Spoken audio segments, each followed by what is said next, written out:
नेपाल में ऐसा क्या हो गया कि वहां की सरकार गिर गई? आखिर मामला क्या है? फिर से इस बार जनरेशन जेड, जिसे हम जेनजी बोलते हैं, वे ट्रेंडिंग पे चल रहे हैं।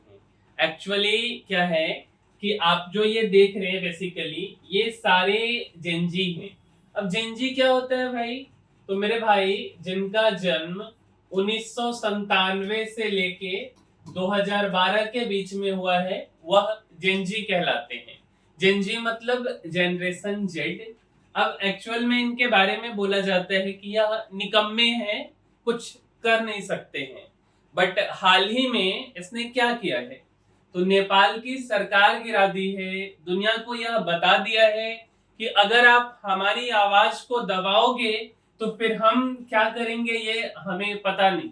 वैसे यह बहुत अच्छी बात नहीं है, बट जब किसी को आप इतना दबा दो कि वह हाई प्रेशर लगा करके ब्रस्ट कर जाए, कुछ इसी प्रकार से नेपाल के साथ में हुआ है। अब जेनजी का हर एक चीज अलग है, ऐसा नहीं है, क्योंकि इससे पहले वाले जो जनरेशन थे वे थोड़ा सा अलग थे, ये वाले अलग है। अगर आप इनका ड्रेस सेंसिंग भी देखोगे तो हर चीजें इनका अलग है। पूरा एकदम नया ट्रेडिशनल लुक है, मॉडर्न लुक है ना। और खास करके यह चर्चा में रहते हैं आजकल, जितने भी इनसे पहले जनरेशन के हैं, मिलेनियल जनरेशन के, वे बोलते कि यह निकम्मे हैं। बट आप देखो कि इनका ड्रेस सेंसिंग पहले आप देखो, मोबाइल है, कान में ईयरफोन लगा है, हर एक चीज है। लेकिन जब आप अगला फोटो देखोगे तो इसमें आपको क्या मिल रहा है कि हाथ में गन भी है, ठीक है, और वायलेंट मूवमेंट जो है, वायलेंट मूवमेंट को भी इन्होंने क्रिएट किया है। अब यह जो दृश्य है, यह नेपाल के सड़कों का दृश्य है। आखिर हुआ क्या ऐसा नेपाल में कि वहां जेनजी जो है इस तरीके से उग्र हो गए? तो मेरे भाई आप देखो, यह नेपाल का जो है बेसिकली पार्लियामेंट है, और वहां के जो पीएम साहब हैं, ठीक है, केपी शर्मा ओली जी, पिछले 2-4 दिन पहले जब चाइना में ब्रिक्स सम्मेलन हुआ, संघाई जो सम्मेलन हुआ जहां पे हर एक देश के लोग पहुंचे, उस समय का यह फोटो है। और उस समय बेसिकली सब कुछ अच्छा चल रहा था। लेकिन अगले ही कुछ समय के बाद में इनके द्वारा क्लेम किया गया, और बेसिकली बोला गया कि भारत जो है, यह लिपू लेक वाले क्षेत्र के बारे में क्लेम किया गया कि भाई यहाँ चाइना के साथ आप व्यापार नहीं कर सकते, यह हमारा एरिया है।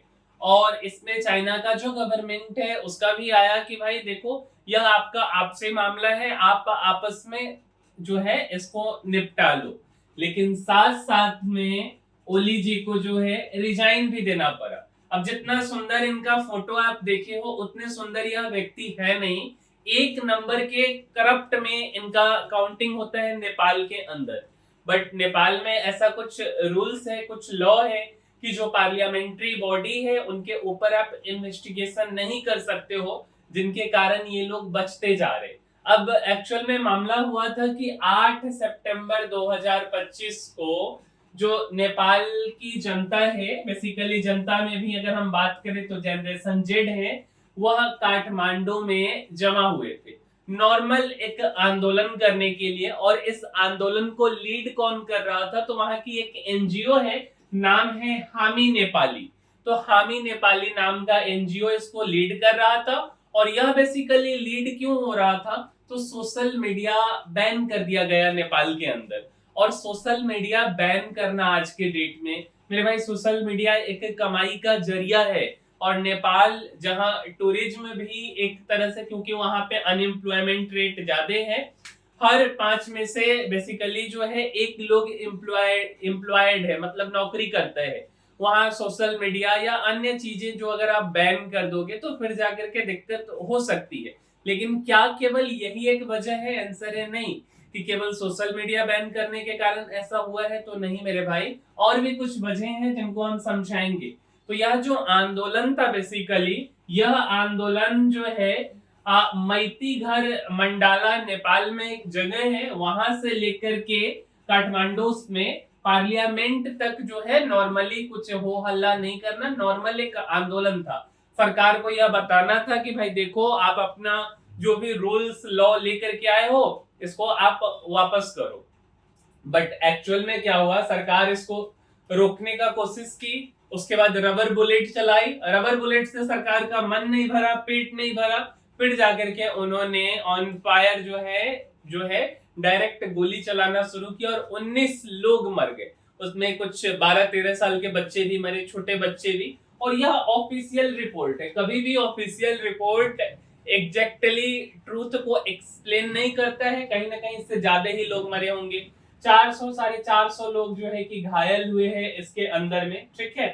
और एक्चुअल में जो है ना, यह थोड़ा सा पहले शुरुआत हुआ, यह प्रोटेस्ट जरूर शुरू हुआ है सितंबर के मंथ में, बट जो सोशल मीडिया का बैन है मेरे भाई, यह नवंबर 2023 में सरकार बेसिकली अल्टीमेटम दी कि देखो बाबू, ऐसा है कि सोशल मीडिया के कारण हम लोग जो करप्शन करते हैं, ये करप्शन का बात आप लोग फैला देते हो, अब उसके कारण हम लोग के ऊपर जो है हैशटैग करने लगता है सोशल मीडिया में कि भाई ये केपी शर्मा ओली जो है करप्ट है, चाहे वहां के पुष्प कमल जो भी है वह सारे करप्ट नेता है। तो कहा कि देखो तुम अगर सोशल मीडिया में हमारे रूल्स हमारे लॉ को मानोगे तो हम लोग करप्शन से बच जाएंगे, क्योंकि हम करप्शन करेंगे जनता जो है वह आवाज नहीं उठाएगी, तो हम लोग आराम से शांति से रहेंगे।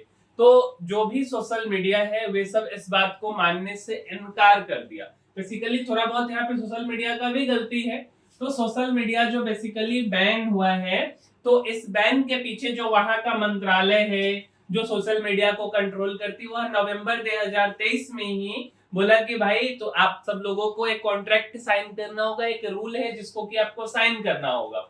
और इसके बाद क्या हुआ कि केवल 5 को छोड़ करके 26 से 27 ऐसे सोशल मीडिया ऐप है जिन्होंने इस कॉन्ट्रैक्ट को साइन नहीं किया, इस सरकार के एग्रीमेंट को साइन नहीं किया। साइन कौन करता है भैया? तो टिकटॉक का नाम तो आप लोग सुने ही होइएगा, है ना। तो टिकटॉक एक मेजर सोशल मीडिया प्लेटफॉर्म है चाइना में जो कि इस बात को साइन करता है। उसके साथ साथ में 5 जो है और भी सोशल मीडिया सरकार की बातों को मान लेता है, तो इसको बैन नहीं किया जाता है। इसके बाद वहां सुप्रीम कोर्ट जो है वह भी सरकार को बोलता है कि भाई ठीक है तुम अब बैन कर सकते हो क्योंकि ये लोग मान नहीं रहा। तो टिकटॉक को छोड़ करके जो है सारे को बैन कर दिया जाता है और 28 अगस्त को बोला जाता है कि भाई हम तुमको 6-7 दिन का समय देते हैं, या तो मानो नहीं तो भैया बैन करेंगे। अब बैन में कौन कौन बैन हो गया? तो भाई फेसबुक भी हो गया, इंस्टाग्राम भी, व्हाट्सएप भी, यूट्यूब भी, स्नैपचैट, एक्स सब हो गया। अब क्या हुआ कि भाई ये सारा बैन हो गया। क्या केवल यही बैन हुआ? नहीं, 27 के आसपास सोशल मीडिया एप्स बैन हुए। अब जो लोग बाहर रह रहे हैं वे लोग व्हाट्सएप की मदद से, इंस्टाग्राम की मदद से बातचीत भी करते हैं, साथ साथ मनोरंजन भी करते हैं। तो ये सारे कुछ में दिक्कत आने लगा। उसी के उलट अगर हम देखें तो ये जो है बेसिकली वहां के जो भी मिनिस्टर्स हैं, जो भी प्रधानमंत्री हैं, उनके बेटे बेटी हैं, इनका एक अलग लेवल का लाइफ स्टाइल चल रहा है। आप देख सकते हैं पूरा एकदम अलग, ड्रेस सेंसिंग से लेके हर एक चीज अलग है। अगर मैडम का बैग आप देखेंगे तो ये भी मतलब आराम से ये लोग जी रहे हैं। लेकिन उसी के उलट अगर हम नेपाल के आम जनता को देखें तो बड़ा दिक्कत से उन लोगों का जिंदगी चल रहा है। अब देखिए ना, ये लोग कितना आराम से जो है ऐश मौज कर रहे। एक रिपोर्ट भी आई।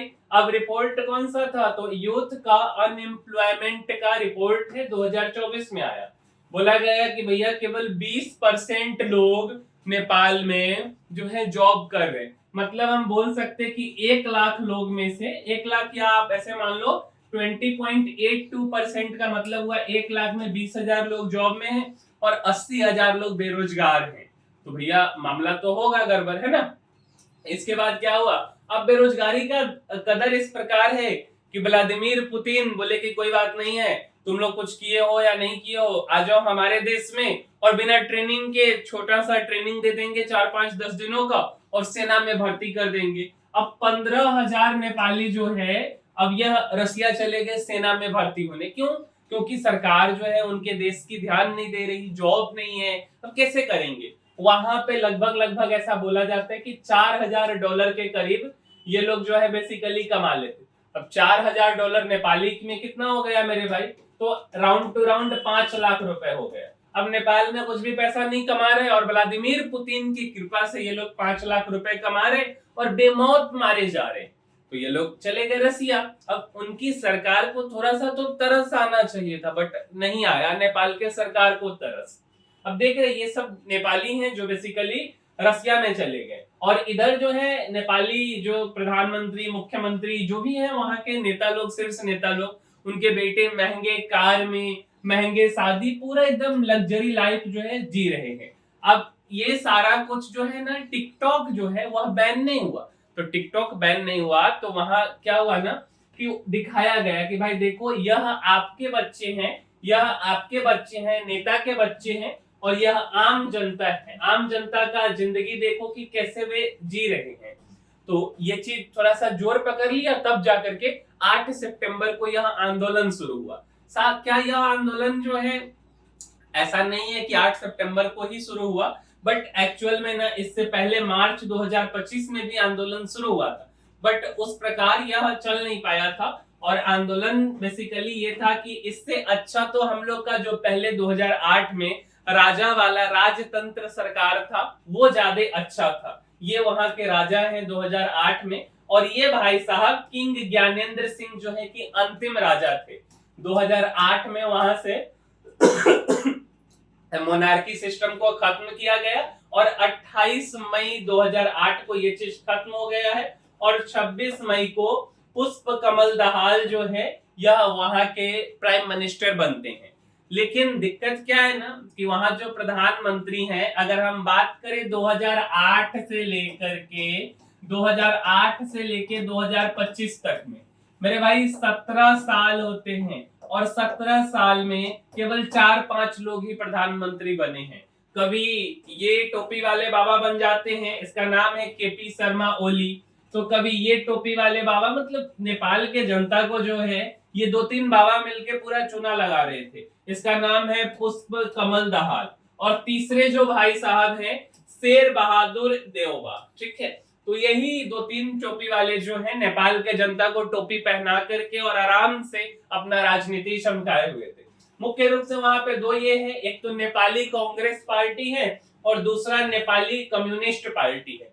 अब इसी दोनों जो है ना, यही दोनों वहां पे एक तरह से सरकार में लीडिंग रोल प्ले करती है। और जो मेजर कम्युनिस्ट पार्टी है नेपाल में, उसमें एक तो यूनिफाइड मार्क्सिस्ट एंड लेनिनिस्ट है, और दूसरा जो है मॉइस्ट सेंटर है, सीपीएन एमसी। ये सब आपस में गठबंधन करके कभी ये सरकार बना लेता है, कभी वो सरकार बना लेता है। मतलब पिछले 17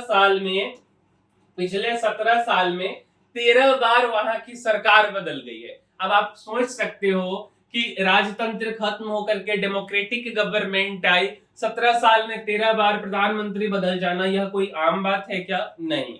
यह साफ साफ बताते हैं कि वहां की सरकार अच्छी नहीं चल रही।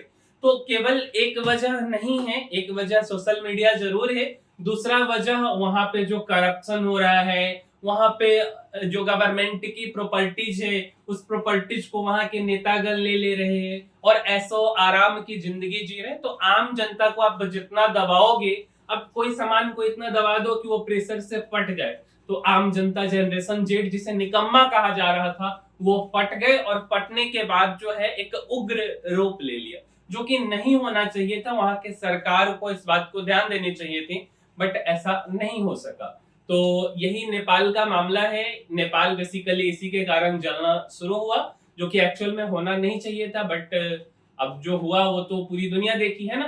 तो मिलेंगे हम किसी अगले वीडियो में। इस वीडियो में इतना ही, तब तक के लिए धन्यवाद।